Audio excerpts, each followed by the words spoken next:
Assalamualaikum warahmatullahi wabarakatuh. Nama saya Ahmad Fauzan Watoni. Saya dari Universitas Asia Yogyakarta, Prodi Administrasi Publik. Di sini saya akan menjelaskan tentang pendapat para ulama atau dalil-dalil tentang wudhu. Yang pertama saya akan menjelaskan tentang pendapat ulama tentang wudhu. Wudhu adalah salah satu hal utama yang wajib dilakukan sebelum beribadah kepada Allah. Dalam pelaksanaannya, wudhu memiliki syarat sah dan rukun atau kewajiban sehingga ibadah kita sesuai dengan aturan syariat. Berikut rukun dan syarat-syarat sah dalam berwudhu. Syarat-syarat sah dalam berwudhu antara lain menggunakan air suci untuk berwudhu. Dalam hadis riwayat At-Tirmizi, sesungguhnya air itu suci, tidak ada yang dapat menajiskannya. Air yang digunakan adalah air halal dan bukan air curian. Hai orang-orang yang beriman, janganlah kamu saling memakan harta sesamamu dengan jalan yang batil. Membersihkan benda-benda yang dapat menghalangi air menyentuh kulit seperti cat kuku dan lain-lain. Contoh, ada seseorang yang berwudu dan meninggalkan satu tempat di kakinya, tidak dibasuh. Kemudian Nabi Muhammad SAW melihatnya, maka beliau bersabda, kembali dan perbaiki wudhu Anda. Maka dia kembali, kemudian dia salat. Hadis riwayat Muslim. Jika seseorang hendak berwudhu, maka diwajibkan untuk mengetahui rukun-rukunnya yang sudah diterangkan dalam Al-Quran.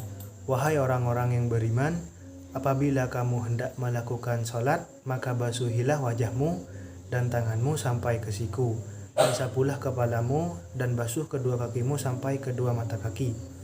Di dalam hadis di atas ini disebutkan rukun-rukun wudhu antara lain sebagai berikut.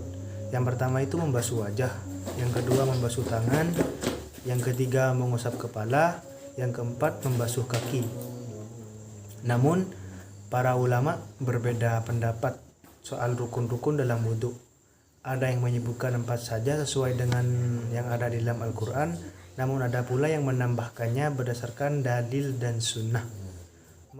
Dari pendapat para ulama juga berbeda soal hukum tertib dalam wudhu. Yang pertama itu menurut Imam Abu Hanifah, yang kedua menurut Imam Daud, yang ketiga menurut Imam Malik, dan sebagian ulama lainnya. Yang artinya jika seseorang berwudu tidak sesuai dengan urutan wudu pada umumnya, maka wudunya tetap sah. Mereka berpedoman pada surat Al-Maidah ayat 6 di atas. Pada ayat tersebut Allah Subhanahu wa taala menyambungkan antara satu anggota wudu dengan anggota wudu yang lain menggunakan huruf waw. Sementara huruf waw tidak berfaedah tertib urutan, karena dengan cara apapun seorang berwudhu tertib atau tidak, wudhunya tetap sah. Selain itu mereka berpegang teguh pada hadis riwayat Utsman bin Affan radhiyallahu anhu bahwa Nabi Muhammad SAW membasuh kedua kakinya 3 kali lalu mengusap kepalanya. Imam Daruquthi, Sunan Ad-Daruquthi juz 1 halaman 85. Pada hadis di atas, Nabi Muhammad SAW membasuh kedua kakinya terlebih dahulu, baru kemudian mengusap kepalanya. Ini menunjukkan bahwa tertib bukan merupakan kewajiban ataupun rukun wudhu, melainkan hanya sebatas kesunahan saja.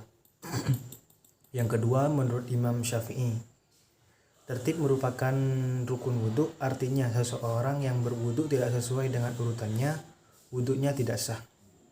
Mereka juga berpedoman pada surat Al-Maidah ayat 6 di atas. Pada ayat yang dimaksud, Allah Subhanahu wa taala menyebut anggota wudhu yang diusap di kepala berada di antara anggota-anggota wudhu yang dibasuh kepala, yang dibasuh muka, tangan, dan kaki.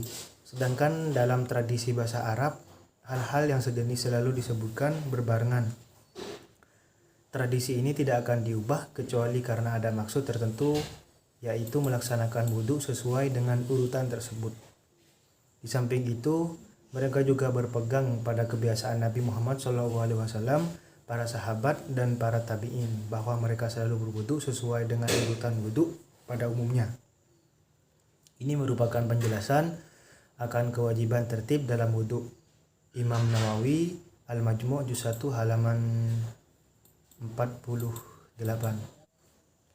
Dari kedua pendapat tersebut, tampaknya saya menyimpulkan pendapat kedua yang menyatakan kewajiban tertib merupakan pendapat yang kuat, sebab setiap orang yang menceritakan sifat wudu Rasulullah SAW selalu menyebutkan bahwa wudu itu tertib.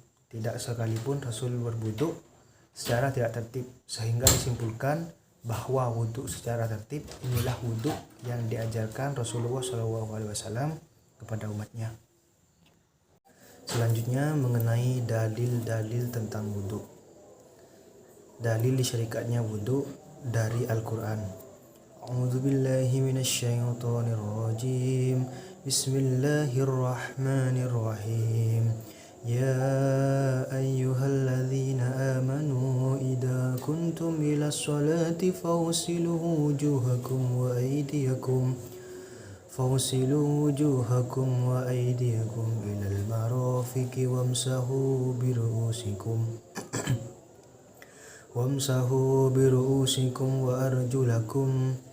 wa arjulakum ilal ka'bain. Artinya, hai orang-orang yang beriman, apabila kamu hendak mengerjakan sholat, maka cucilah muka-muka kalian dan tangan-tangan kalian sampai ke siku. Usaplah kepalamu dan cucilah kaki-kaki kalian sampai kedua mata kaki.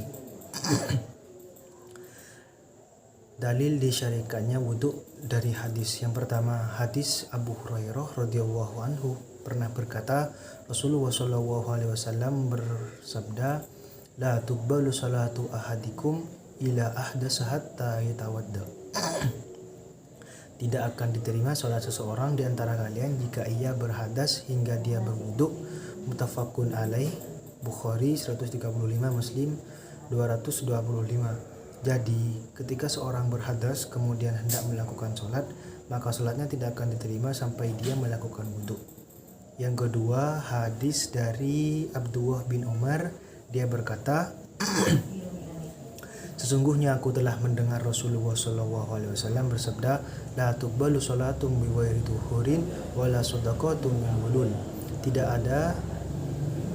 Tidak akan diterima salat tanpa bersuci dan sedekah yang didapatkan dari kecurangan. Hadis riwayat Muslim. Hadis ini mirip dengan hadis yang kita sebutkan di atas, yaitu bagi orang yang hendak salat maka disyariatkan baginya untuk bersuci, dan bersuci yang dimasukkan di sini adalah berwudu atau mandi bagi yang berhadas besar. Yang ketiga, hadis dari Abdullah ibnu Abbas radhiyallahu anhu, dia berkata bahwa Rasulullah SAW bersabda, innama umirtu bil wudu'i idza qumtu ila shalah. Hanya saja aku diperintahkan untuk berwudu apabila hendak melakukan salat. Hadis riwayat Abu Daud 3760, At-Tirmidzi 1848. Ini juga hadis yang menunjukkan bahwa bersuci adalah syarat diterimanya sholat, sehingga Nabi SAW diperintahkan untuk berwudu ketika hendak melakukan sholat, karena sholat tanpa berwudu maka akan sia-sia dan tidak akan diterima. Yang keempat, dari Abu Sa'id radhiyallahu anhu, dia berkata bahwa Rasulullah SAW bersabda, miftahus sholati tuhuri wa tuhrimuha takbir wa tuhliluha taslim. Kunci salat adalah bersuci. Pengharamkannya adalah takbir, penutupannya adalah salam. Hadis riwayat Abu Daud. Demikianlah yang dapat saya sampaikan. Kurang lebihnya mohon maaf. Wassalamualaikum warahmatullahi wabarakatuh.